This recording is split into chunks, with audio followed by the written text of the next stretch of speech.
온 이스라엘 교회 샤bat 예배 참석하신 여러분들을 주님의 이름으로 환영합니다. 오늘은 토라 포션 5784 23번째 출애굽기가 끝나는 그런 구절인데요. 제목이 팩데이 물자 목록이라는 그런 의미가 있어요.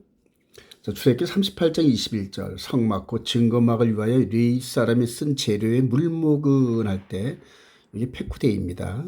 제사장 아론의 아들 이다말이 모세 명령들을 계산하였으며 유다 지파 훌의 손자여 우리아의 아들인 브살렐은 여호와께서 모세에게 명령하신 모든 것을 만들었고 단 지파 아이사막의 아들 오홀리압이 그와 함께 하였으니 오홀리압은 재능이 있어서 조각하며 또 청색 자색 홍색 실과 가는 배 실로 수놓은 자더라. 그러면서 이 두 사람이 대표적인 그러한 그 장인으로서 성막에 대한 이런 모든 부분들, 성막의 외형과 또 그 안에 들어가는 여러 가지 이런 물품들을 아주 하나님의 뜻에 맞게끔 아주 이렇게 재능 있게 만들었다, 이제 그 얘기거든요.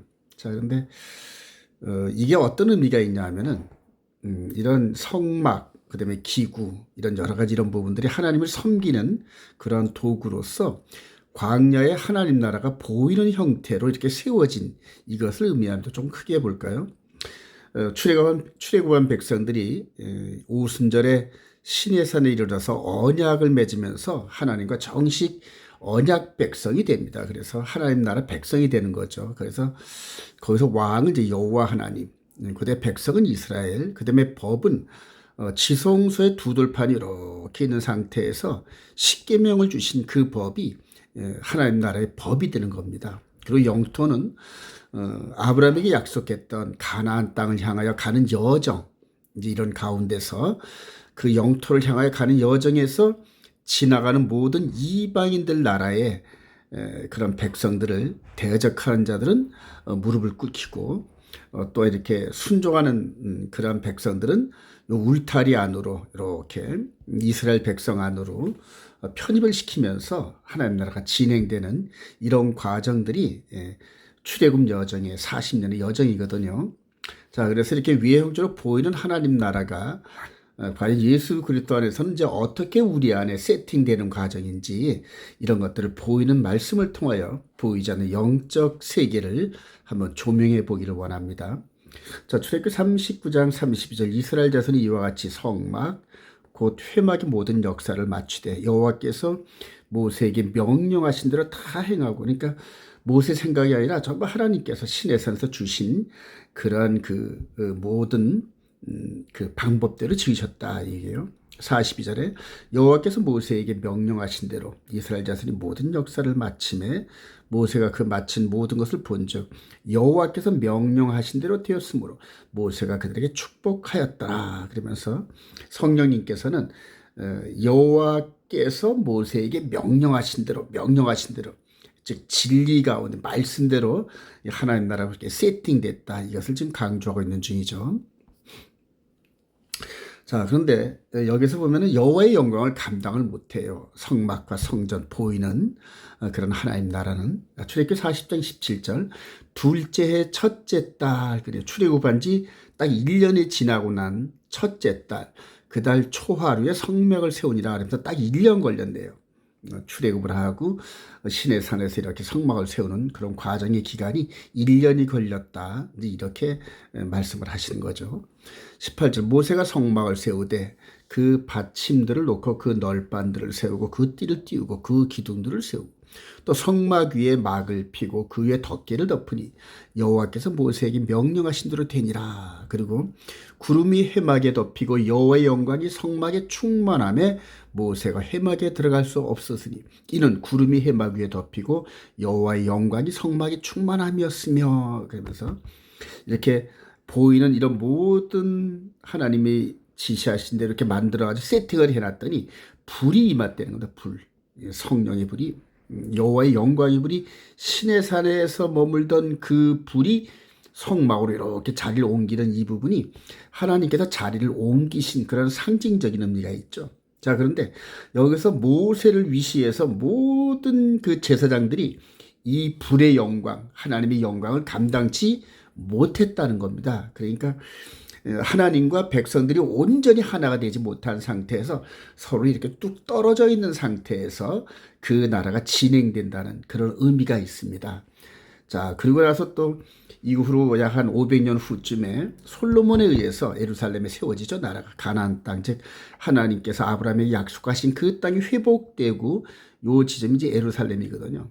성전산 모리아산이죠. 이삭이 번제로 드려졌었던 그 지점에 이렇게 짐승 제사를 지면서 피 흘림의 제사를 지내고 하나님을 만나는, 하나님께 제사하는, 또 하나님께 예배하는 그런 성전이 이렇게 세워졌어요. 그리고 솔로몬이 대표적으로 하나님께 기도하는 장면이 이제 다음과 같습니다. 열왕기상 8장 2절, 이스라엘 모든 사람이 다 에다니누얼 곧 일곱째 달 절기에, 이거 뭐냐면 이제 7월 1일부터 그대로 나팔절, 그다음에 7월 10일이 대속제일, 7월 15일이 그대로 초막절이거든요. 근데 일곱째 달 초막절 절기다, 이렇게 이제 규명이 되죠. 솔로몬 왕에게 모이고 이스라엘 장로들이 다 이름에 제사장들이 궤를 매니라. 제사장이 성소에서 나올 때에 구름이 여호와의 성전에 가득하며 제사장이 그 구름으로 말미암아 능히 서서 섬기지 못하였으니 이는 여호와의 영광이 여호와의 성전에 가득함이었더라. 500년 전 모세가 세웠던 광야 성막, 그리고 솔로몬이 세웠던 성전에 불이 임했는데 또 하나님의 영광을 그 제사장들이 감당치 못해서 함께 온전한 연합이 이루어지지 못했다, 이렇게 말씀을 하고 있어요. 자, 이 부분이 이제 우리 주님께서 진정한 제물 대신, 이게 송아지나 염소의 제물이 이렇게 지내져 왔었죠. 그런데 진정한 제물이신 약속의 아들 그분이 오셔서 완전한 속죄 제물이 되고 피 흘려 주시고 나서 부활하면서 하늘로 올라가시고 난 다음에 드디어 오순절날 성령이 임했습니다. 출애굽하는 이스라엘 백성들이 시내산에서 여호와 하나님과 언약을 맺은 날이 오순절이거든요. 불로 시내산에 임하시고, 자, 그런데 그 불이 이제는 우리 주님께서 올라가시고 난 다음에 정확하게 오순절 절기 때에 성령의 불이 임했습니다. 근데 그 성령의 불을 임한 요 왕 같은 제사장들의 모습이 어땠을까요? 자, 사도행전 2장 1절, 오순절 날이 이미 이름에 그들이 다 같이 한 곳에 모였더니 호련히 하늘로부터 급하고 강한 바람 같은 소리가 있어 그들이 앉은 온 집이 가득하며 마치 불의 혀처럼 갈라지는 것들이 그들에게 보여 각 사람 위에 하나씩 임하여 있더니 그들이 다 성령의 충만함을 받고 성령이 말하게 하심을 따라 다른 언어들로 말하기를 시작하니라. 그래. 하나님의 성령을 감당한 마음 성전. 그래. 하나님께서 이렇게 우리 안에 예수를 영접한 그 사람 속으로 불이 이렇게 들어갔어요. 불이 이렇게 막 들어갔습니다. 각자. 근데 불이 들어가서 이렇게 해서 하나님 나라를 섬기는 성전 시스템이 요 공간 안에, 우리 육신 안에 있는 마음 공간 안에 세팅이 됐다는 얘기입니다. 그러니까 하나님을 임재하신 상징인 불이 우리 인간들, 즉 완전한 제물 대신 이분을 영접한 성도들의 마음에, 각 사람 마음에 들어가가지고 하나님과 예수를 영접한 백성들이, 성도들이 하나가 되는, 즉 예수를 영접한 그 성도들이 하나님의 영광을 감당하는 이제 그런 엄청난 축복이 임한 것이네요. 우리가 여기서 이렇게 밀어보건대 창세기 3장 15절 이후로 아담이 추방돼서 양의 피, 소의 피 제사, 이런 제사를 드리면서 역사가 흘러오고 한 4,000년의 역사가 흐른 다음에 이분이 오셔서 십자가의 제물이 되어주시고 여자의 후손에 발 뒤꿈치 상하는 사건의 성취를 이루시고 난 다음에 드디어 하나님께서 성령님으로 우리 안에 임재가 가능하게 됐어요. 그래서 성소의 최종 목적지는 하나님께서 성도의 마음 안에 좌정하신 이 부분으로 완성이 된 겁니다. 그래서 우리가 구약을 읽을 때 창세에서부터 말라기까지 이런 모든 부분들은 모형과 그림자로서 장차 우리 개인, 그대로 예수를 영접한 성도들의 마음 안에서 이루어지는 이제 그런 것으로 볼 수 있는 눈이 열려야 돼요. 그래서 히브리서 기자는 여러 부분과 여러 모양으로 말씀하시던 그 하나님이 이제는 마지막 때를 만나서 마지막 다니엘의 한 일의 요 부분을 만나서 아들을 통하여 말씀을 하셨다. 이렇게 선언을 하시죠. 그래서 성경을 보는 눈이 이 구약 전체는 예수 그리스도를 통과하면서 우리의 마음 안에서 이루어지는 영적 예법으로 결론을 내리거든요. 이게 바로 바울 사도가 그렇게 말한 생명의 성령의 법에 대한 그런 이야기들입니다. 그래서 저와 여러분들이 이 마지막 때의 영의 예법으로 이루어지는 하나님 나라를 이해하려면은 눈으로 보였던 이 과거, 이 부분을 모형과 그림자로 이렇게 충분히 인식한 다음에 성령님의 도우심을 통하여서 우리 마음 안에서 이루어지는 하나님 나라를 볼 수 있는 그런 영안이 열려야 되거든요. 그렇게 열리기를 소망합니다. 자, 이제 이 성전의 불이, 이 불이 막 옮겨 붙어요. 옮겨 붙는 과정들 한번 볼까요? 사도행전 10장 24절 이튿날 가이사랴에 들어가니 고넬료가 그의 친척과 가까운 친구들을 모아 기다리더니 마침 베드로가 들어올 때 고넬료가 맞아 발 앞에 엎드려 절하니 내가 곧 당신에게 사람을 보내었는데 오셨으니 잘하였나이다. 이제 우리는 주께서 당신에게 명하신 모든 것을 듣고자 하여 다 하나님 앞에 있나이다. 이 고넬료가 얼마나 겸손한 사람인지 한번 볼까요? 이 로마의 백부장 같으면은 이 당시의 피지배 민족이는 이런 유대인들은 게임이 안 될 정도로 높은 그런 위치에 있는 사람입니다. 그런데 이 고넬료가 이 베드로를 초청을 하면서 식구들은 몽땅 다 이렇게 붕의 무드로 모여서 이렇게 모이게 해놓고 대표로 나서 영접을 하는데 이날 여기에 베드로 앞에 엎드렸다 이렇게 얘기를 합니다. 그리고 베드로 앞에 있는 것이 아니라 하나님 앞에 있나이다 그러면서 말씀을 품고 있는 그러한 그 베드로 일행들을 하나님 섬기듯이 이렇게 섬기는 모습을 볼 수가 있어요. 얼마나 이게 겸손한 그런 고넬료인지 모르겠어요. 자, 그리고 나서 이 베드로가 드디어 이 십자가 이 예수 그리스도 안에 있는 이 진리를 증거하기 시작합니다. 진리를 증거하기 시작하니까 사도행전 10장 39절 이하에 우리는 유대인의 땅과 예루살렘에서 그가 행하신 모든 일의 증인이라.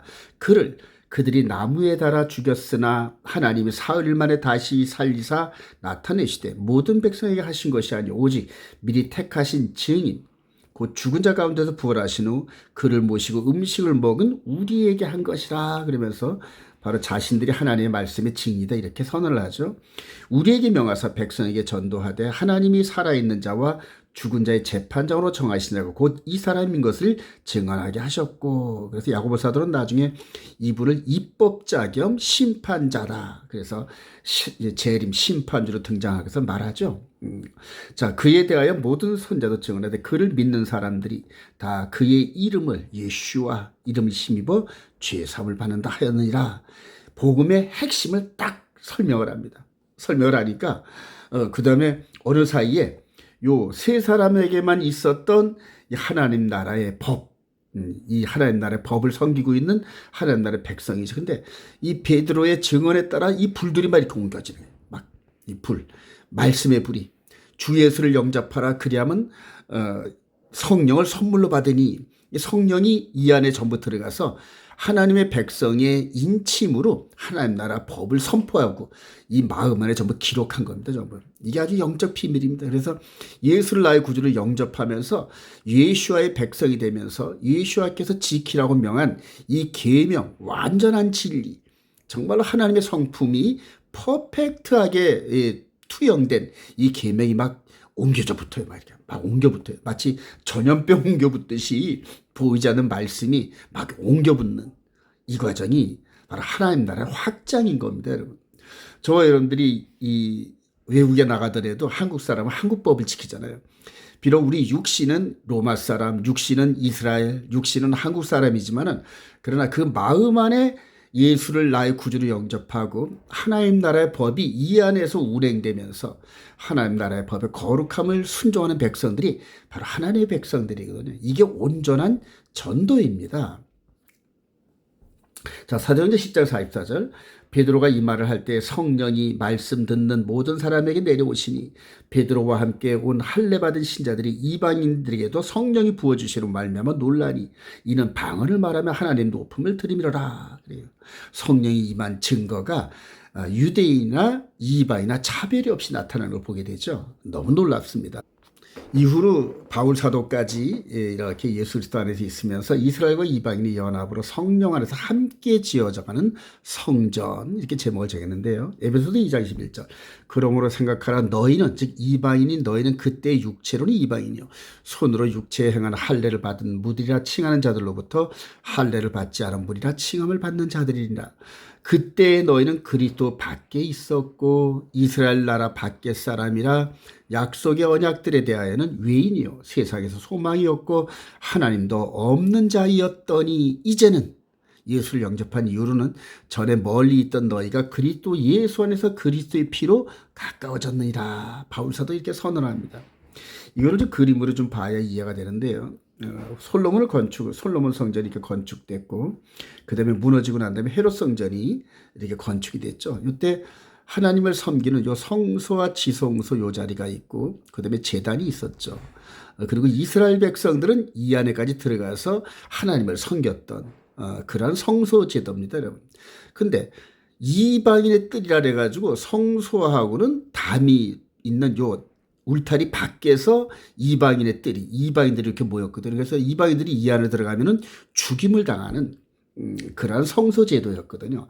이제 이렇게 해서 이전에는 그랬었던 이방인들이 이제는 예수 그리스도 안에서 예수 그리스도의 피로 말미암아 서로 이방인과 이스라엘이 한 주, 한 성령, 한 말씀으로 연합이 돼가고, 그리고 이런 모습으로 이제는 마치 구약에서 이렇게 돌로 다듬어져 가지고 성전을 짓듯이 이제는 저와 여러분들이 마음 안에서 이루어지는 이 거룩한 이 성전의 이 재료가 하나님을 섬기는 성전으로 지어져 간다, 이렇게 표현을 한 겁니다. 그러니까 눈에 보이는 성전 시스템을 가지고 눈에 안 보이는 우리 마음 안에서 이루어지는 이런 세계들을 바울 사도가 계속 이렇게 비춰줍니다. 자, 에베소서 2장 20절. 너희는 사도들과 선자들의 터 위에 세우심을 입은 자라. 그래서 사도들과 선자들은 요 구약 성경과, 선자들은 구약 성경이죠. 사도들은 바로 예수 그리스도를 영접한 구약 성경에 능통한 자들이거든요. 그러니까 구약 성경과 함께 예수 그리스도 안에서 이루어지는 새로운 마음 성전 시대를 깨달은 그러한 그 두 흐름에 의해서 터 위에 세우심을 입은 자라. 그리스도 예수께서 친히 모퉁이 돌이 되셨대요. 이스라엘과 이방인을 연합하는 그 모퉁이 돌. 자, 그 안에서 건물 받아 서로 연결하여 주 안에서 성전이 되어가고 너희도 성령 안에서 하나님이 거하실 처소가 되기 위하여 그리스도 예수 안에서 함께 지어져 가느니라. 그러면서 계속 지어져 간대. 언제까지? 우리 주님이 오시는 그날까지, 완전한 수가 생명책에 기록될 때까지입니다, 여러분. 그래서 이 신비를 저와 여러분들이 깊이 좀 이해해야 돼요. 성전을 짓는 구조상의 이런 부분들이 이제는 우리 마음 안에서 정말로 육신의 몸이 있은즉 영의 몸이 있느니라. 그래서 영의 몸으로 퍼펙트하게 다듬어져 갑니다. 근데 그 퍼펙트하게 다듬어져 가는 근본이 뭐냐면 이 안에 십계명, 우리 마음 안에 십계명이 기록되어져 가지고 그 하나님 말씀으로 아주 흠도 티도 주름 잡힌 것이 없는 그런 신부의 모습으로 다듬어져 가는 과정, 이게 바로 성령의 은혜고 성령의 인도하심이고, 그리고 신부단장하는 핵심 포인트입니다, 여러분. 신부단장은 외부로 하는 게 아니라 숨은 사람, 즉 우리 속 사람이 하나님의 말씀과 예수님의 피의 은혜로 말미암아 다듬어져 가는 눈에 안 보이는 세계거든요. 마지막 때 정말 주님이 오실 날이 가까운 이때에 신부단장에 대한 비밀을 깨닫기를 소망합니다. 자, 여기서 이제 우리 안에서 세팅된 그러한 그 하나님 나라, 특히 이제 십계명이 우리 마음에 세팅됐다고 말씀드렸는데, 이게 어떻게 우리들을 인도하는지 구약에 보이는 그림으로 한번 설명을 해볼게요. 민수기 10장 33절. 그들이, 이스라엘 백성들이 여호와의 산에서 떠나 3일 길을 갈 때에 여호와의 언약궤가 그 3일 길에 앞서가며 그들의 쉴 곳을 찾았고, 궤가 떠날 때에는 모세가 말하되 여호와여 일어나서 주의 대적들을 흩으시고 주를 미워하는 자가 주 앞에서 도망가게 하옵소서 하였고, 궤가 쉴 때에는 말하되 여호와여 이스라엘 종족들에게로 돌아오소서 하였더라. 그래서 궤를 중심으로, 즉 언약궤를 중심으로 움직였다는 사실입니다, 여러분. 이 언약궤 안에는 두 돌판이죠. 말씀이란 말입니다. 그러니까 말씀이 하나님이시거든요. 예. 이 십계명이 하나님 말씀의 성품이고 하나님 아버지의 퍼펙트한 성품입니다. 그래서 우리로 하여금 하나님 아버지를 닮게끔 하려고 우리 마음에 이 계명을 기록한 거거든요. 자, 광야 교회의 모습이 바로 이렇습니다. 성막을 중심으로 있다가 궤가 옮겨질 때쯤, 이제 구름 기둥이 뜰 때쯤 되면 제사장들이 성막을 해체하고 맨 앞에 법궤를 든 제사장들이 가는데, 그 앞에 나팔 부는 사람들이 계속 나팔 부는 제사장들이 갑니다. 하나님께서 임재하셨다, 하나님께서 나가신다, 길 비켜라, 엎드려라. 예전에 왕이 갈 때는 이 대왕이 납신다 하고 막 앞장선 사람들이 그러잖아요. 마찬가지로 그거와 똑같은 모습으로. 자, 이런 광야 교회의 모습이 고센 땅에서 출발해서 광야 40년의 여정을 거치면서 나중에 이렇게 요단 평야를 건너서 여리고 성을 거쳐서 가나안 땅에 들어가는 이런 과정이 40년 동안 계속됐어요. 3일길을 앞서가시고 구름기둥과 불기둥이 앞서가실 때 되면 제사장들이 법궤를 짊어지고 언약궤를 짊어지고 행진하면서 이스라엘 백성들을 그대로 인도합니다. 이 거룩한 법 앞에 굴복하는 나라는 축복을 받고, 그 다음에 복종하지 않고 대적하는 자들은 그냥 무너뜨리면서 힘있게 전진하는 그런 하나님 나라를 볼 수가 있잖아요, 여러분. 근데 이게 장차 우리를 통해서 이루어지는 것들의 모형이란 말입니다. 이제 예수 그리스도께서 계시록 1장에 이렇게 나타나시죠. 요한사도에게 보였어요. 그러면서 7교회에게 전부 다 이렇게 책망과 교훈과 용기를 북돋워 주시면서 이제 2000년 전에 예루살렘으로부터 시작을 해가지고 전 세계를 한바퀴 도는 이 여정을 이렇게 하실 테인데, 초대교회 이후로 지금 저와 여러분들이 마지막 이 말씀이 돌아가는 이 지점에 와 있어요. 그런데 우리가 예수 그리스도를 알고주로 영접한 이 성도의 마음 안에 바로 하나님의 계명과 예수님의 피 뿌림의 역사가 있다는 사실이에요. 자, 구약에서 보면은 이 언약궤가 들어있는 계명과 이 계명을 중심으로 의롭게 사는 그런 방법으로 피제사를 드렸잖아요. 동물의 피제사를. 근데 이게 그대로 의미가 우리 마음 안에서 이루어지면서 바로 이렇게 하나님의 계명과 예수 믿는 증거를 가진 자들이 하나님의 거룩한 백성이요 교회거든요. 그리고 영으로 성령님께서 우리를 이끌어 가시면서 예수 그리스도의 뜻대로 우리를 이끄시면서 광야 40년 동안 행하셨던 그 여정을 지금 전 세계를 한바퀴 도는. 그래서 광야는 40년인데 이방인 시대는 2000년이라는 세월이 주어졌어요. 왜냐하면 규모가 서로 다르니까.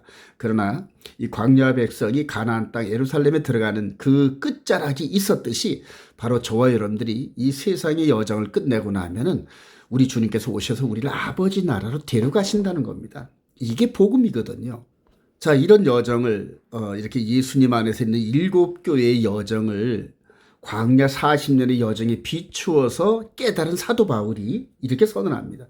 고린도서 4장 1절, 사람이 마땅히 우리를 그리스도의 일꾼이요 하나님의 비밀을 맡은 자로 여길지어다. 그리고 맡은 자에게 구할 것은 충성이라. 그러므로 때가 이르기 전 곧 주께서 오시기까지 아무것도 판단하지 말라. 그가 어둠에 감추었던 것들을 드러내고 마음의 뜻을 나타내시리니, 바로 이 속에 있는, 우리 속에 있는 이런 비밀들을 얘기하는 겁니다. 그때 각 사람에게 하나님으로부터 칭찬이 있으라.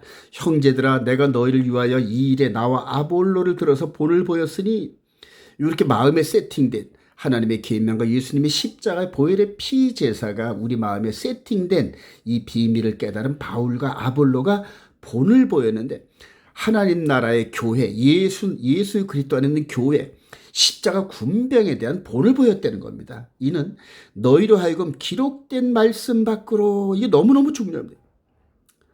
기록된 말씀, 이게 기록된 말씀이 하나님이시잖아요. 근데 여기서 바울 사도가 말한 이 부분은 바로 십계명을 말하는 겁니다. 십계명을 중심으로 이스라엘 백성들이 지켜야 할 여러 가지 율례와 법도를 선언하면서 하나님 나라 핵심이 십계명에 있듯이 우리 마음 안에 세팅된 십계명을 마음으로까지 순종하면서 하나님이 보시기에 정말로 하나님 백성다운 의로운 삶, 거룩한 삶을 살아가는 기준이 되는 이 말씀, 이 말씀의 밖으로 벗어나지 말라는 겁니다, 여러분. 십계명 너는 나 외에 안식을 기억하여 지키고 마지막에 탐내지 말라. 이게 마음 안에 세팅되면서 이게 기록된 말씀. 즉 하나님의 말씀의 울타리 밖으로 벗어나지 말라는 거거든요, 여러분. 자, 기록된 말씀 밖으로 넘어가지 말라 한 것을 우리에게서 배워 서로 대적하여 교만한 마음을 가지지 말게 하려 함이라.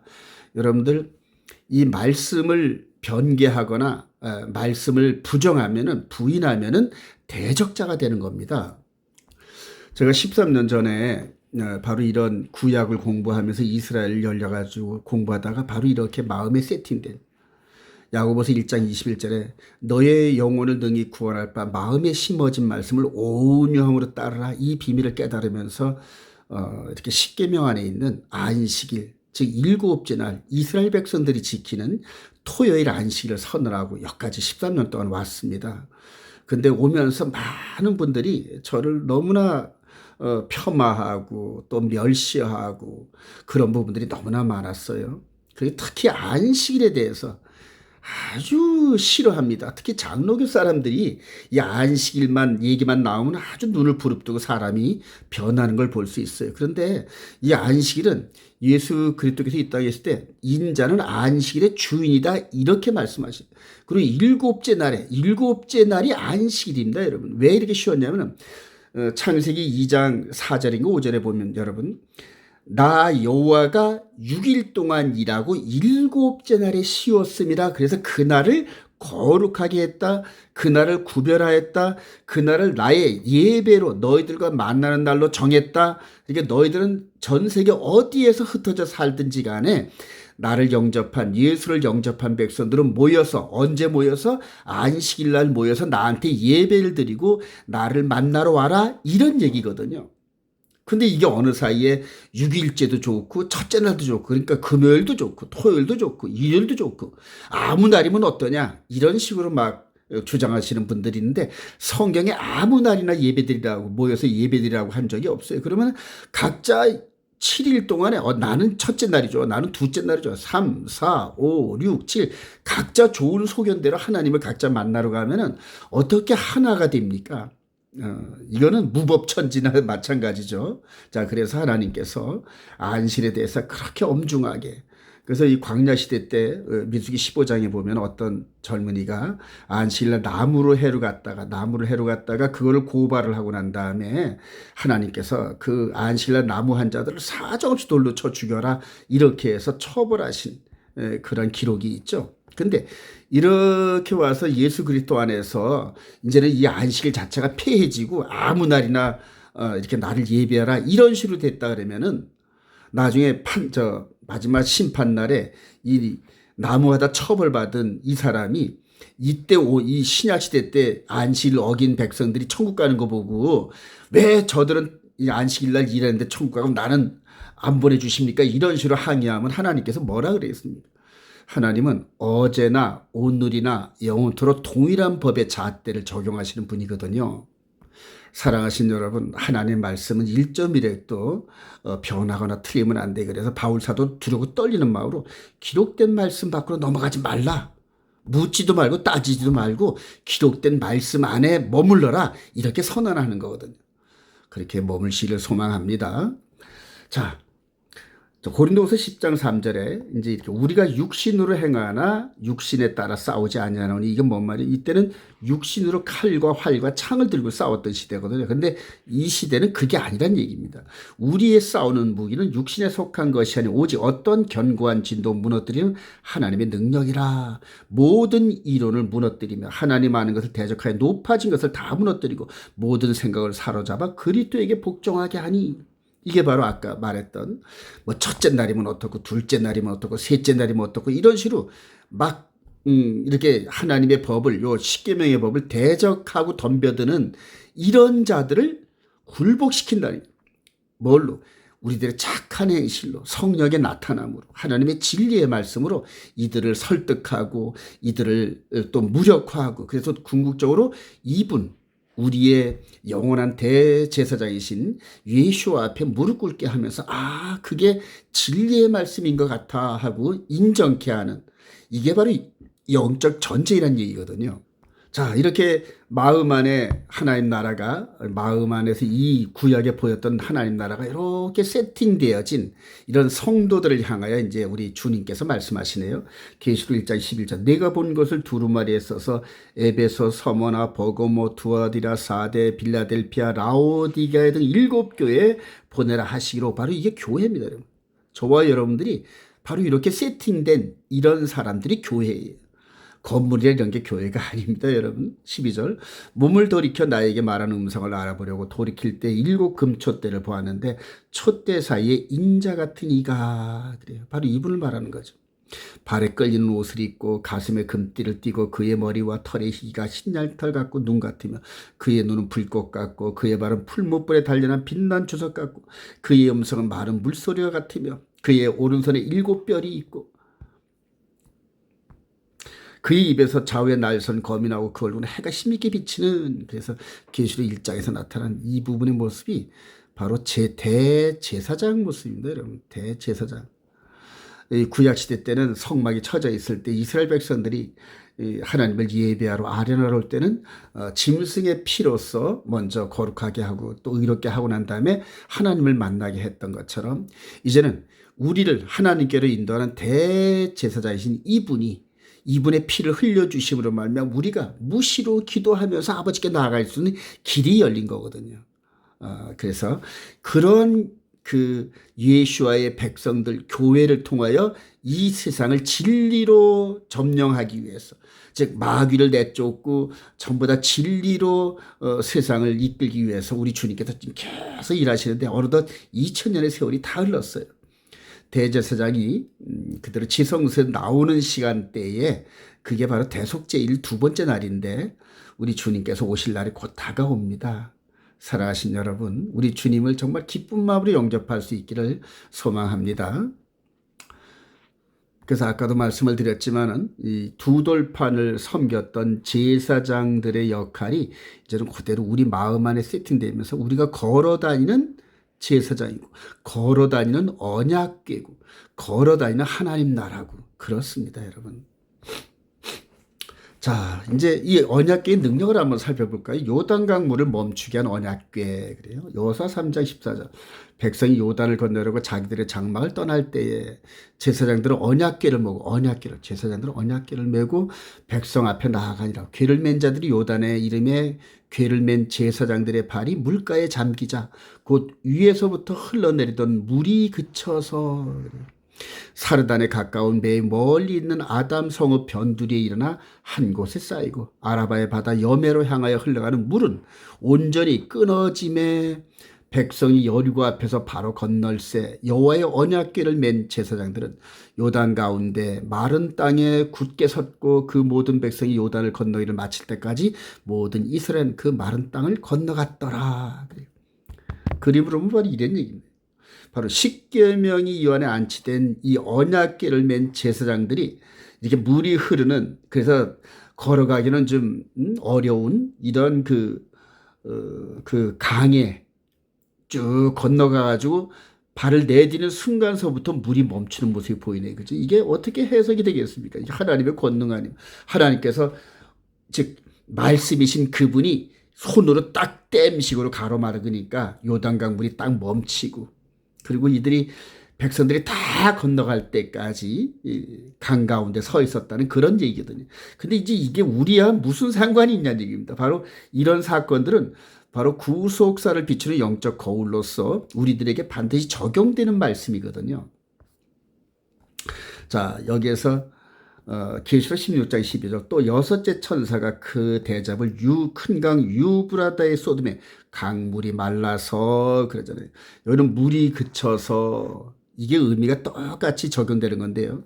동방에서 오는 왕들의 길이 예비되었더라. 또 내가 보매 개구리 같은 새 더러운 영이 용의 입과 짐승의 입과 거짓 선자의 입에서 나오니 그들은 귀신의 영이라 이적을 행하여 온 천하 왕들에게 가서 하나님 곧 전능하신 이의 큰 날에 있을 전쟁을 위하여 그들을 모으더라. 이렇게 선언을 하네요. 사랑하신 여러분, 요 유프라테스 강이 마르고 있다 해도 조선일보에서 이제 이게 떴는데요. 한번 볼까요? 조선일보 이 신문에 나온 걸 스크랩했는데요. 자, 말라 죽어가는 유프라테스 강. 그래서 이게 언제냐면 입력이 2009년 7월 15일 날 입력을 했네요. 말라 죽어가는 유프라테스 강. 그래서 바로 티그리스 강과 유프라테스 강이 있고요. 그다음에 티그리스 강과 함께 고대 메소포타미아 문명의 저주 유프라테스 강이 타들어가고 있다. 치군 몇 년간 수량이 급감해 강폭이 절반 가까이 줄어들면서 강하류에 해당하는 이라크 전역이 극심한 고통에 시달린다. 그러면서 이런 이유들을 쭉 설명을 하면서 궁극적으로 이 상류에 있는 터키와 시리아가 이제 댐을 지어가지고 협의도시 댐을 지어 유프라테스 강물을 가두기 시작했다. 이런 뉴스가 떴네요. 자, 2009년에 이렇게 마르고 있다는데 그때부터 15년이 흘렀네요. 이게 상당히 상징적인 게, 이 요단강을 건너갈 때 법궤가 가운데서 요단강이 말라서 이스라엘 백성들이 건너간 이런 흐름들이 이제는 유프라테스 강이 마르고 난 다음에 여기에 짐승의 입과 거짓 선자의 입과 용의 입에서 새 더러운 영이 아마겟돈 전쟁을 일으키는 이 타임라인하고 오버랩이 될 수가 있어요. 한 번 더 볼까요? 자, 계시록 16장 15절 보라 내가 도둑같이 오리니 누구든지 깨어 자기 옷을 지켜 벌거벗고 다니지 아니하며 자기의 부끄러움을 보이지 않은 자는 복이 있도다. 새 영이 히브리어로 아마겟돈이라 하는 곳으로 왕들을 모으더라. 그래서 아마겟돈 전쟁에 대해서 예언하죠. 그래서 이 아마겟돈 전쟁은 용과 짐승에 있고 거짓 선쟁이 입에서 나오는 말씀 싸움입니다. 즉 총과 대포와 미사일로 싸우는 그런 유괴 전쟁이 아닌 말씀 전쟁으로 예고하고 있는데 그 전쟁에 대한 흐름을 이렇게 여호수아서에서 요단강을 건너는 이러한 그 강물이 마른 요 부분을 가지고 이렇게 우리들에게 지침을 주고 있죠. 그래서 유프라테스강이 마르고 있는 이런 과정에서 WCC 종교 통합이 있으면서 하나님을 대적하는 거짓 선자들이 막 일어납니다. 그리고 이들의 공통점은 뭐냐면 전부 다 하나님의 계명을 바꾼 사람들의 모임이라는 거예요. 이게 원래 이제 하나님의 이 말씀은 십계명은 나 외에는 탐내지 말라 10번째인데 대표적으로 말씀을 바꾼 요 로마 카톨릭의 이 교리는 맨 처음에 하나이신 천주를 이렇게 놓고 맨 마지막에 남의 재물을 탐내지 말라 남의 아내를 원치 말고 이렇게 해서 10번째 계명을 둘로 나눴네요. 그럼 왜 이렇게 나눴을까요? 바로 우상을 만들지 말라는 이 계명 때문에 늘 로마 카톨릭이 조롱을 당하니까 두 번째 계명을 아예 삭제해버리고 빼버렸습니다, 여러분. 자, 그리고 네 번째 안식을 기억하여 거룩하게 지키라 이 부분을 세 번째로 옮기면서 주일을 지키고 해서 썬데이, 첫째 날로. 하나님께서는 마지막 날 쉬셨기 때문에 너희들도 마지막 날 쉬면서 나를 만나라 이랬는데 아닙니다. 우리는 첫째 날로 지키겠습니다. 이런 식으로 해서 하나님의 법을 어깃장 놓은 그래서 떼어법을 바꿨던 그 현실이 이루어진 게 바로 로마 카톨릭에서 의회고 그다음에 그 안에서 일요일을 같이 섬기는 공통점을 가지고 있는 종교 지도자들이 WCC라는 종교 통합을 이루는 이게 왜 이럴까요? 상당히 의미심장한 게 2009년 유프라테스 강이 마르는 이때를 비롯해 가지고 전 세계 하나님의 말씀을 대적하는 운동들이 막 일어났다는 얘기입니다. 특히 계명을 변개하고 계명을 바꾸고 하나님께서 완전한 진리인 그 하나님의 십계명을 우리 마음에 세팅된 그 진리를 회방하고 대적하는 이런 모습이죠. 그리고 최종 종착역이 이 적그리스도 멸망의 아들이 등장하면서 전 세계가 바로 이 멸망의 아들 적그리스도의 휘하로 휩쓸려 들어갑니다. 전부 다 속아서 현재 지금 일요일을 예배일로 정하고 있면서 계명을 따르고 있는 그러한 그 교단 이런 모든 교단들이 이미 속아 넘어가고 있다 이렇게 정의를 내릴 수가 있어요. 여러분들 이 성경의 말씀을 그대로 순종하면서 영적 진리의 이 분별력이 정말로 충만하기를 소망합니다. 마지막 때 이제 이 계명이 이렇게 계명이 이렇게 상징된 이 부분이 보이죠. 마지막 때는 계시록 14장 12절 이하에 짐승과 그의 우상에게 경배하고 그의 이름표를 받는 자는 누구든지 밤낮 쉼을 얻지 못하리라 하더라. 성도들의 인내가 여기 있나니 그들은 하나님의 계명과 예수에 대한 믿음을 지키는 자래잖아요. 지키는. 하나님의 계명도 지키고 예수에 대한 믿음을 지키는 자들이 이렇게 거짓 선자들의 입에서 나오는 그런 미혹을 이겨낼 수 있는, 즉 진리로 무장된 사람들만 짐승의 표를 이겨낼 수 있다. 이렇게 성경은 경고하고 있습니다. 자, 다음으로 여리고를 서울 함락시킬 때 언약궤 한번 볼까요? 여호수아 6장 12절. 또 여호수아가 아침에 일찍 일어나 제사장들을 여호와의 궤를 메고, 항상 여호와의 궤가, 즉 말씀이 먼저 앞에 갔습니다. 하나님께서 맨 앞에 가셨어요. 제사장 7은 양각 나팔 7을 잡고 여호와의 궤 앞에서 계속 행진하며 나팔을 불고 무장한 자들은 그 앞에 행진하며 후군은 여호와의 궤를 뒤따르고 제사장들은 나팔을 불며 행진하니라. 그 둘째 날에도 그 성을 한 번 돌고 진영으로 돌아 엿새 동안을 이같이 행하니라. 일곱째 날에 이에 백성은 외치고 제사장들은 나팔을 불며 백성이 나팔 소리를 들을 때 크게 소리질러 외치니 성벽이 무너져 내린지라. 백성이 각기 앞으로 나가 그 성에 들어가서 여리고 성을 완전히 점령하는 이런 장면이죠. 자, 6일 동안은 이렇게 한 바퀴씩, 6일 동안은 한 바퀴씩, 일곱째 날은 7바퀴를 돌았대요. 자, 그래서 이런 흐름이 계시록의 6나팔 7대접재앙 이거와 그대로 매칭이 됩니다. 그래서 맨 마지막 날 7바퀴 돌 그 지점에 제사장들이 나팔을 불고 이스라엘 백성들이 소리를 지르니까 가만히 있던 여리고성이 와르르 다 무너지는 겁니다. 이게 하나님께서 이렇게 디자인해 가시는, 이게 바로 여러 부분과 여러 모양의 구속사거든요. 이제 이 부분이 바로 계시록에 그대로 매칭이 돼요. 여러분들 계시록 난해하죠. 근데 이 구약의 흐름하고 잘 매칭을 하면은 아주 그냥 그대로 실타래 풀어집니다. 일곱째 인을 뗄 때에 7나팔을 가진 그런 천사들이 그대로 차례대로 나팔을 부니까 마치 이 출애굽을 할 때 모세와 아론이 손을 번쩍 들 때마다 하나님께서 내리시는 재앙이 떨어지듯이 이 지구촌에 이런 엄청난 사건들이 벌어지네요. 그냥 물에 불에 지구촌이 엄청난 재앙이 오면서 이게 전부 다 뭐냐면 마지막으로 회개하라. 마지막 우리 심판주이신 주님께서 재림하실 때가 가까웠다면 경고입니다. 경고. 마지막에 이 경고마저도 못 듣는 사람들은 마지막에 정말로 엄청난 그 불족에 들어가는 심판을 당할 터인데, 저는 아주 지금 이 시대에 말씀에 순종하지 않은 그 그리스도인들을 보면 너무 가슴이 아파요. 특히 일요일 예배를 드리면서 진리 가운데 머물다고 착각하고 있는 분들은 너무너무 가슴 아파요, 여러분. 너무너무 이 진리를 그대로 적용하면은 이 하나님의 의도가 보이거든요. 자, 계시록 8장 6절. 7나팔 가진 7천사가 나팔 불기를 준비하더라. 첫째 천사가 나팔을 부니 피 섞인 우박과 불이 나와서 땅에 쏟아지며 땅의 3분의 1이 타버리고 수목의 3분의 1도 타버리고 각종 푸른불도 타버렸더라. 일곱째 천사가 나팔을 불매. 그래서 제가 중간에 생략을 했지만 첫 나팔을 불 때마다 계속 지구촌에, 근데 이게 바로 후 3년 반에 이루어진다는 거거든요, 여러분. 근데 이런 것들이 전부 다 이미 출애굽 여정에서 이스라엘 백성들의 여정에서 전부 다 힌트로 다 주셨어요, 여러분. 계시록은 여러분들 난해하지 않아요. 구약에 있는 그림들을 여러 부분의 모양과 구속사를 마지막 다니엘의 마지막 한 일에 이 퍼즐에 딱 맞추면은 전부 다 이 그들 하나님의 뜻이 명확히 보입니다, 여러분. 자, 15절. 일곱째 천사가 나팔을 불며 하늘에 큰 음성들이 나서 이르되 세상 나라가 우리 주와 그의 그리스도의 나라가 되어 그가 세세토록 왕노릇하리도 하니. 그러면서 7나팔 때쯤에 우리 주님이 재림하시면서 아까 말씀드린 것처럼 마음 안에 예수 그리스도를 나의 구주로 영접하고 하나님 나라의 법대로 순종하면서 거룩한 삶을 살았던 모든 백성들이 공주로 쫙 끌어올리는 휴거 사건이 있을 겁니다, 여러분.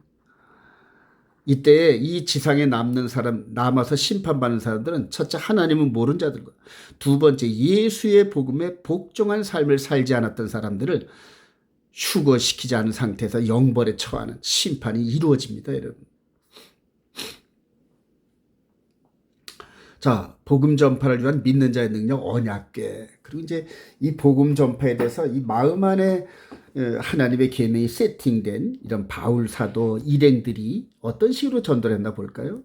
마가복음 16장 14절. 그 후에 11제자가 음식 먹을 때 예수께 그들에게 나타나 그들의 믿음 없는 것과 마음이 완악한 것을 꾸짖으시니, 믿음이 없어 막 꾸짖으시. 이는 자기가 살아난 것을 본 자들의 말을 믿지 아니함이라. 또 이르시되 너희는 온 천하에 다니며 만민에게 복음을 전파하라. 믿고 세례를 받는 사람은 구원을 얻을 것이요 믿지 않는 사람은 정죄를 받으라. 믿는 자들에게는, 복음 증거자들에게는 그 마음 안에 하나님의 진리가 있는 백성들에게는 이런 표적이 따르리니 곧 그들이 내 이름으로 귀신을 쫓아내며 새 방언을 말하며 뱀을 집어올리며 무슨 독을 마실지라도 해를 받지 아니하며 병든 사람에게 손을 얹어 나으리라. 이 메시지가 그대로 바울 사도가 이방인들에게 전도하는 이런 과정들에서 나타난 기적과 표적이죠. 이 유라굴라 광포를 만나서 배가 파손돼서 어느 섬에 도착해서 불을 떼는데 독사가, 이 맹독이, 그런데 멀쩡하니까 아유 신이다, 원주민이 신이다 막 섬기고. 근데 그 섬에 족장된 사람 가서 손을 얹고 기도한 적 낫고 하는 이런 일들. 그래서 막 복음이 증거되잖아요. 그러니까 하나님께서 하나님 나라를 선포하기 위해서 당신의 백성들, 교회들을 통하여 하늘나라의 능력과 권세를 아낌없이 막 내어주십니다, 여러분. 자, 베드로 이 성전 안에서 이 베드로와 요한이 이랬지 않습니까? 사도행전 3장 베드로가 이르되 은과 금은 내가 얻거니와 내게 있는 이것을 내게 주노니 나사렛 예수 의 이름으로 일어나 걸으라 하고 오른손을 잡아 일으키니 발과 발목에 큰 힘을 얻고 뛰어서서 걸으며 그들과 함께 성전 들어가면서 걷기도 하고 뛰기도 하며 하나님을 찬송하니. 돈이 아무것도 없어요. 세상에 권세도 없고 뭐 학위도 없고 갈릴리 촌 사람들입니다. 예루살렘에 와서 저 촌놈 들어왔네, 이런 취급을 받던 이 베드로와 요한이 내게 가진 것을 내게 주노니 예수 이름으로 걸어라 하니까 40년 된 병자가 뻘떡 일어나 걷는 이런 것들. 즉 이 세상 나라의 관점으로 이해할 수 없는 하나님 나라 능력이 이렇게 예수를 믿고 그 안에 진리가 세팅되고 진리 안에 살아가는 그 백성들을 통하여 하나님 나라가 확 증거되는 겁니다. 사랑하신 여러분, 저와 여러분들이 이렇게 되기를 소망합니다. 자, 결론입니다. 마음에 새겨지는 하나님 나라의 법을 굳게 지킵시다. 그래요. 고린도서 3장 16절. 너희가 즉 예수를 영접한 너희가 하나님의 성전인 것과 하나님의 성령이 너희 안에 계시는 것을 알지 못하느냐? 누구든지 하나님의 성전을 더럽히면 하나님이 그 사람을 멸하시리라. 하나님의 성전은 거룩하니 너희도 그러하니라. 이렇게 해서 선언을 하는데, 아까도 서두에 말씀드린 것처럼 광야에 세워진 보이는 하나님, 보이는 하나님 나라.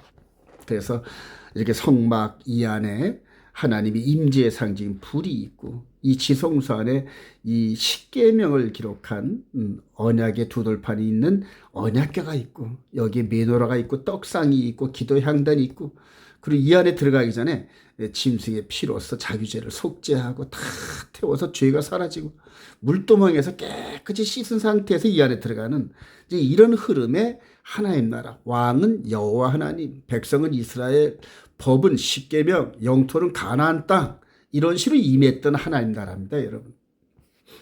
자, 그런데 그 나라가 바로 우리가 성막이죠. 우리 이 육신의 가죽을 입은 우리들이 성막인데, 이 안에 하나님의 계명이 이렇게 기록되어 있고, 그 계명 따라 삶을 살아가는 과정에서 예수의 보혈의 피가 우리 마음에 뿌려져 가지고 이제 눈에 안 보이는 성도의 마음에 세워진 하나님 나라, 이 나라가 지금 운행하고 있어요, 여러분. 그래서 천년왕국에 대한 이런 부분들도 이렇게 깨달은 백성들이 천년왕국 백성입니다, 여러분. 이미 실행 중에 있어요. 눈에는 안 보이는데 이걸 믿는, 이 말씀을 순종하는 백성들은 그 나라가 느껴지기 시작합니다. 왕은 누구신가요? 예수님. 백성은 누군가요? 성도입니다. 법은 뭔가요? 마음에 기록된 십계명. 영토는 바로 성도들의 마음의 세계. 마음의 세계란 말이에요. 그러니까 눈으로 보이는 세계가 아닌 퍼펙트한 영의 세계, 영의 나라의 세계, 이게 우리 안에서 느껴지기 시작해요, 여러분. 그러면서 그 나라에서 살아가는 우리 속사람이 하나님의 법을 어기는 걸 두렵게 여기고, 하나님께서 싫어하시는 것은 하지 않고 하나님이 기뻐하시는 것을 할 수 있는 그러한 성도들 변해가야 되는데, 하나님을 사랑하는 것은 이것이 곧 그의 계명들을 지키는 거다 하고 요한사도가 선언하잖아요. 사랑하신 여러분, 이런 영적 비밀을 깨닫기를 소망합니다. 그래서 이 짐승의 피는 예수님의 피로 이렇게 변환됐고, 그 다음에 계명, 십계명은 그대로 우리 마음판에 성령님께서 기록하시면서 실제적인 하나님 나라의 상징이었던 이 두 부분이 요 안에 이렇게 들어와서 하나님의 계명과 예수님 믿음으로 트랜스포메이션 된 겁니다, 여러분. 자, 고린도서 10장 7절, 그들 가운데 어떤 사람들과 같이 너희는 우상 숭배하는 자가 되지 말라. 기록된 바 백성이 앉아서 먹고 마시며 일어나서 뛰논다 한과 같으니라. 그들 중에 어떤 사람들이 음행하다 하루에 2만 3천이 죽었느니 우리는 그들과 같이 음행하지 말자. 그들 가운데 어떤 사람이 주를 시험하다가 뱀에게 멸망하니 우리는 그들과 같이 하나님을 시험하지 말자.